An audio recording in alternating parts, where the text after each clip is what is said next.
Salut à tous! Aujourd'hui, je vous propose de réaliser un pain qui est totalement toléré par le corps et qui est très bon pour la santé, en plus pour les gens comme nous qui ont la maladie de Crohn ou la rectocolite. Allez, c'est parti! Et voilà, comme je vous le disais, on va faire un pain qui est excellent pour les gens qui ont la maladie de Crohn et la rectocolite. En premier, nous allons mettre de la farine d'épeautre blanc. La farine d'épeautre blanc est toujours une farine à 65%. Je prends la marque Origami, produit biologique. Ce qu'il faut savoir, c'est que l'épeautre blanc est excellent, il est riche en protéines, il lutte contre les problèmes de flatulence,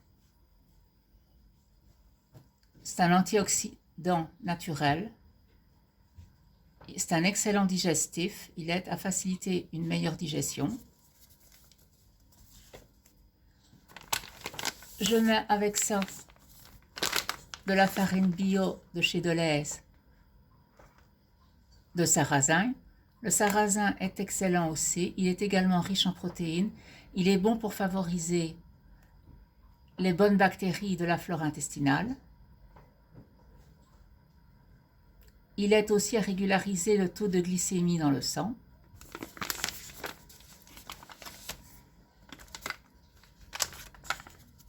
Et alors, toujours de la marque Origami aussi en bio. De la farine de riz blanc. De la farine de riz blanc, pourquoi?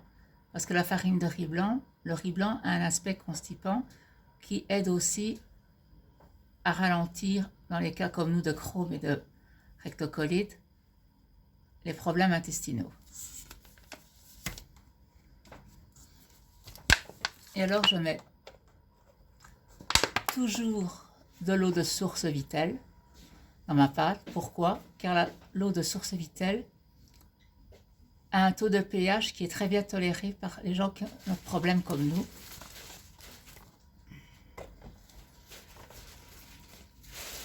Je mets également ceci, du sel rose de l'Himalaya.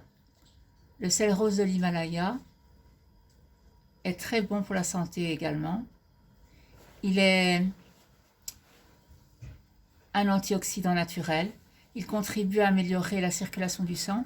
Et ce qu'il y a de bien avec ce sel-là, c'est qu'il ne provoque pas de rétention d'eau, mais il lutte justement contre la rétention d'eau.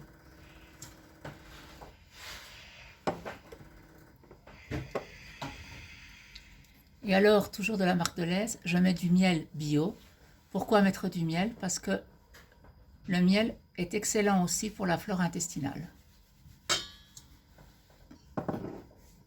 Et alors, bien évidemment, chose que je vais mettre en premier, de la levure. Cette marque de levure est également vendue dans les magasins biologiques. Pourquoi? Parce que de la levure en bloc comme ça, c'est d'office de la levure biologique.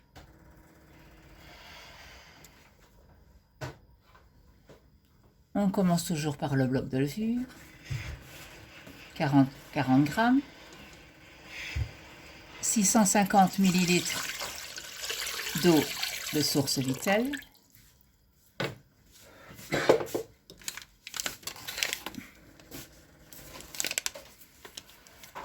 un kilo entier de farine d'épeautre blanc,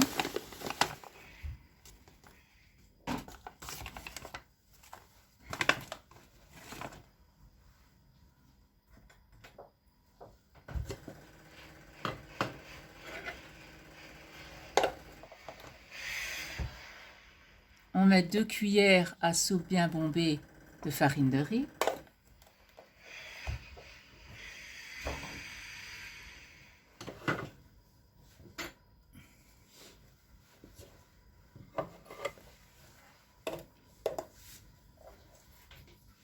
la même chose pour la farine de sarrasin.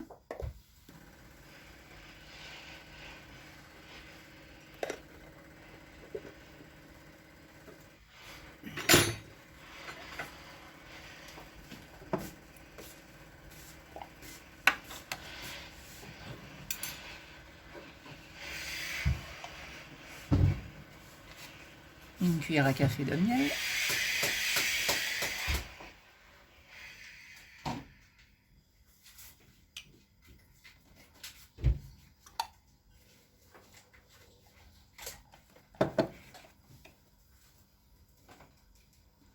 On termine par le sel.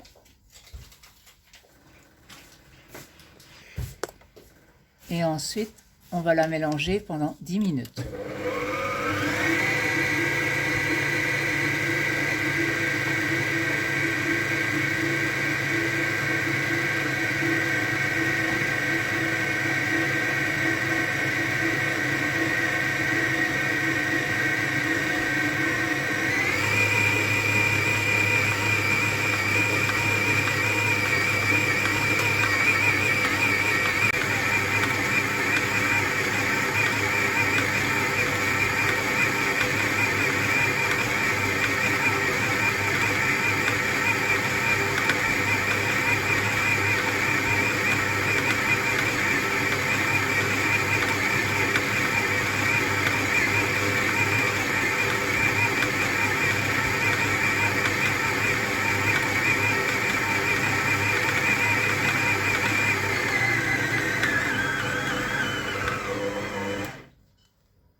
Et voilà, après 10 minutes, comment est-ce qu'on obtient une bonne pâte bien homogène.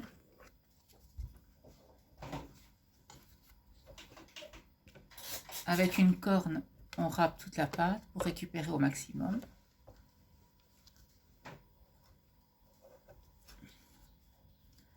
Il faut savoir aussi que la farine de sarrasin et la farine de riz ne contient absolument pas de gluten. La farine d'épeautre en contient un petit peu, mais vraiment à une très faible dose, ce qui fait qu'elle est très facilement tolérée par les gens comme nous qui ont la maladie Crohn, la rectocolite, voire même une forte intolérance au gluten. Comme moi, par exemple, j'ai une forte intolérance au gluten, mais la farine d'épeautre blanc, je la supporte sans le moindre problème. Et voilà. On met un peu de farine sur le plan de travail pour éviter que la pâte colle.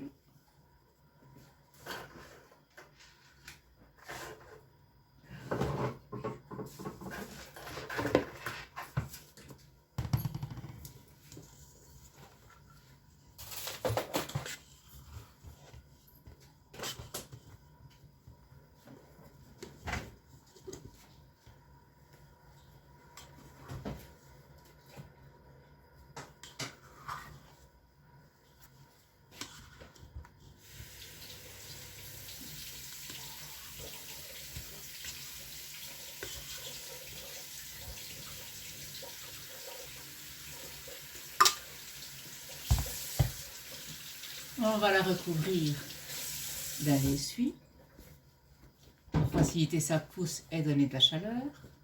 Et on va faire ça pendant 1h30 de pousse. Alors, je vais préparer ceci. Ça s'appelle un banneton. Ça aide quand on fait des pains comme ça biologiques à avoir une meilleure qualité, un meilleur goût.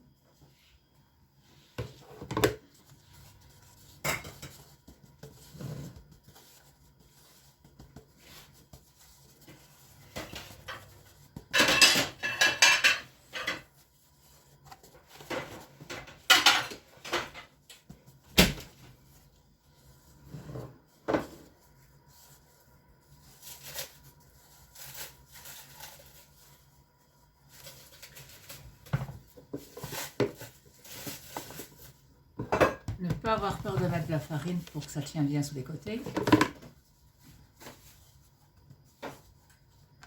Prendre la main et faire comme ceci.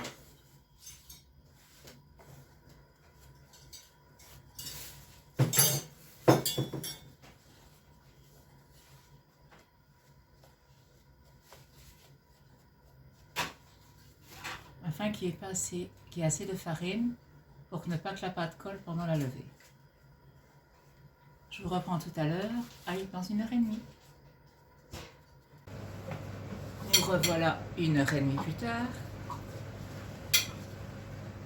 Alors ne vous étonnez pas si la pâte est si gonflée, car j'ai aussitôt refait une deuxième quantité au-dessus de ma quantité qu'il me faut.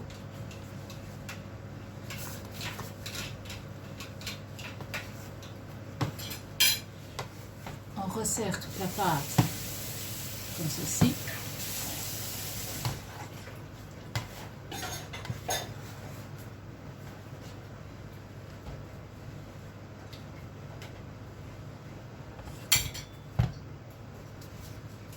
Et donc, j'obtiens comme ça une quantité de plus ou moins 3 pains d'1,2 kg.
Le petit bout qui reste, on le divise en 3, on le rajoute au pain.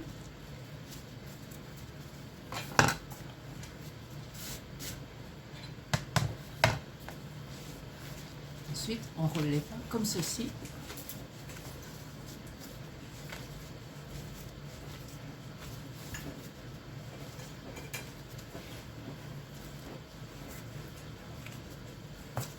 Vous faites ceci avec le creux de votre main pour bien arrondir le pain.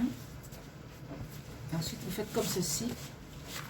3 tours suffit. Mettez toujours cette partie-là dans le fond du banneton, comme ceci. Une fois qu'ils sont tous les 3 été roulés, on remet de nouveau les essuies dessus.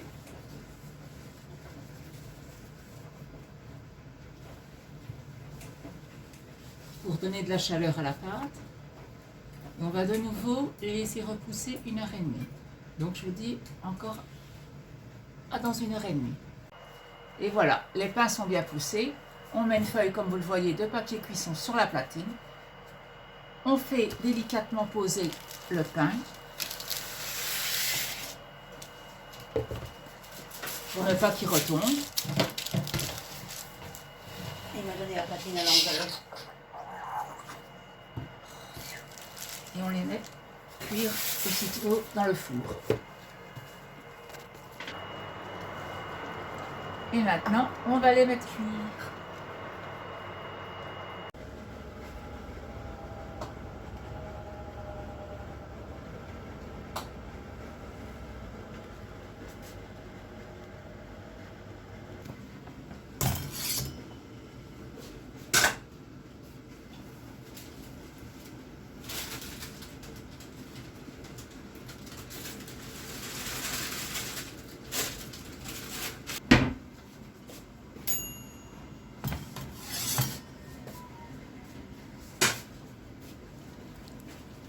Et voilà, les pains sont cuits. Maintenant, on va les laisser refroidir, minimum 3 bonnes heures avant la découpe. Et voilà, maintenant je vais vous montrer à quoi ressemble le pain une fois coupé.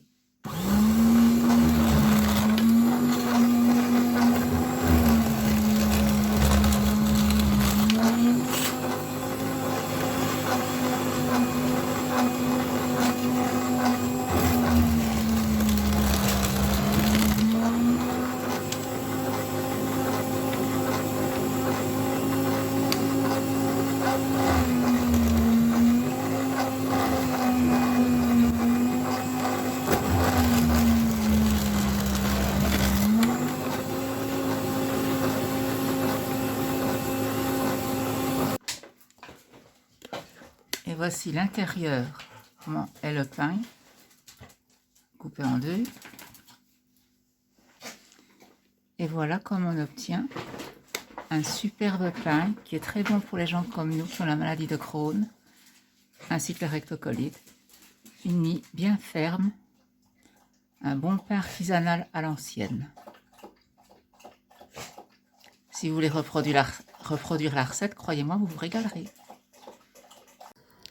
Et voilà, j'espère que cette vidéo vous aura plu, comment réaliser un bon pain qui soit très digestif et très bon pour la santé, pour les gens comme nous qui ont la maladie de Crohn ou la rectocolite.